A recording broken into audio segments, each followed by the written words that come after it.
Hello and welcome back to another episode of the Awkward Dungeon Master. Today we are going to talk about miniature storage.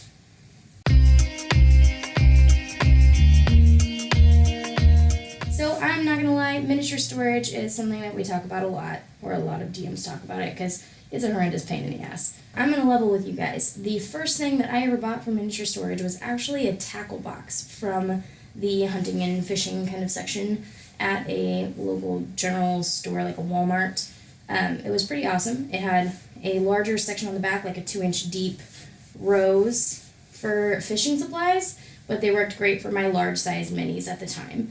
And I also had room for like condition markers and different stuff like that I kept in my box at the time. And then on the other side, I had 2 smaller cases that fit all of my small and medium miniatures. And then I could separate them based on what encounters we were running that night, which was also really nice. That I actually don't have anymore, or I would show it to you guys. I gave it to a friend whenever I outgrew it, so he uses that now. But I, after that, upgraded to these. They're pretty cheap. You can find them at places like Tractor Supply or like a beading section in an arts and crafts store at a local general store. And they'll run you between like $3 and $6, kind of depending on what style you get. I held on to this one just because I keep all my non-player characters separated by race in it. Makes it really easy whenever I have new players that are looking for a player character mini, or I've got bad guys that I need to pick out really fast. But I've given a lot of those away, and my husband uses them for his dice as well, so you can separate the types. I have 2 different ways that I store my miniatures now. So this is my to-go miniature storage setup. This I found at Joann's Fabrics after Christmas. It's actually an ornament storage box, so it came with little dividers whenever I first bought it, but I kept knocking them over, so I just got rid of it. So it's really nice because I can separate everything out based on what I'm doing.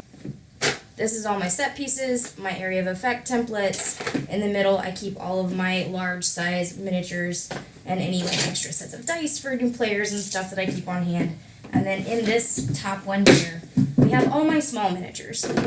I've tried everything, guys. I'm not even gonna lie. But what I found that works the best is just putting everything into little Ziploc baggies. So I've got Durgar, skeletons, miscellaneous undead, elementals. So everything's really easily accessible for me as a dungeon master. And then I've got, writing utensils and stuff in there as well.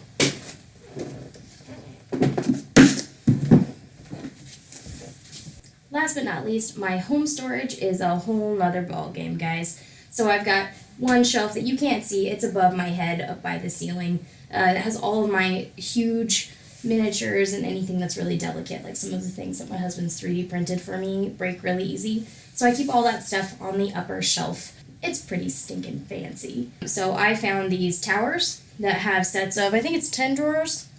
3, 6, 9, 10 drawers. And they're all different colors.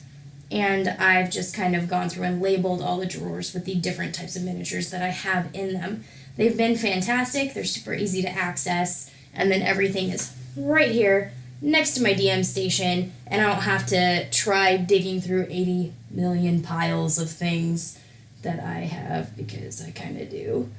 I dice shamed my husband, but I'm really the one with the shame. Not gonna lie. So, that's about it for everything that I have on miniature storage and everything I've used in the past for miniature storage. If you have a different way of doing it, please let us know in the comments or on Twitter and Facebook on the Awkward Dungeon Master page what you do for your miniature storage. I'd love to see some other ways of coming at that problem, because it is a really common one. Thanks for watching this episode. If you guys liked it, please like, share, and subscribe. We'd love to keep hearing from you, and as always, keep it rolling, adventurers.